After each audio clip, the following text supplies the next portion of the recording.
Hey, what's up guys? It's Shane here with Cornerstone Captures, and today I want to show you how I get great skin tones using the curves adjustment layer and a little bit of math.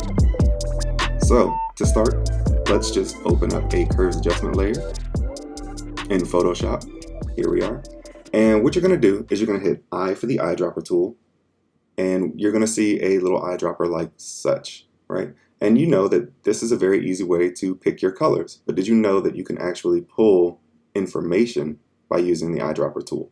So what I want you to do now is I want you to hold shift and hit I, and what that'll do is that'll bring up your don't want to tell you the wrong thing, the color sampler tool. Okay, and what this allows you to do is if we open up our info panel here, we can see all of this information, all the color information from wherever we're hovering. But this will allow you to click on, say, a midtone and select a point. Okay, and you don't want to do that with a highlight, you don't want to do it with a shadow, you want to do it with a midtone. But this gives you a point in your info panel that you can then use as a reference. So right now we're on RGB, or red, green, blue channel here, but we want to change it to CMYK, which is cyans, magentas, yellows, and Kelvin.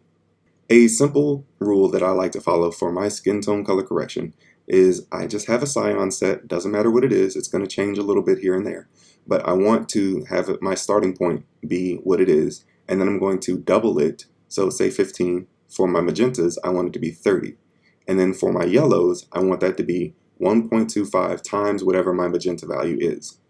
Okay, and then we won't worry about Kelvin until a little bit later. Kelvin is really just your exposure level. Right now, like I said, we're at 15, so I want to change my magentas. But if you go to your curves adjustment layer, you see that we're on RGB. So how do we deal with cyans, magentas, and yellows if we're on RGB? The way that you would do that is your magentas are actually going to be the opposite of green. So we know that we are currently at 60% magenta, and we need to bring that down to 30. So what we're going to do is we're going to raise our green levels up until we're at about half. And like I said, our cyan is going to change a little bit, so be wary when you're dragging it up. So I would say that that's about good right there, okay? That's about double. So 21 double to 42, 44%, you're a little off, but that's okay. It's not an exact science. It's just supposed to get you to a nice starting point. So now with our yellows, we need to be 1.25 times our magenta. So let's bring up our calculator, and we're at 44. Let's clear this. We're at 44 for our magentas. So times 1.25 equals, we want our yellows to be around 55. Okay? So again, our yellows, we don't have a yellow channel here, but we know that yellow is the opposite of blue. So that means that we need to add in blues until we get to about 55. So let's do that. I'm going to drag from my middle point all the way up to about 55, 56. And you'll see that we're starting to get there just a little bit. Now it just looks a little bit too cyan, right?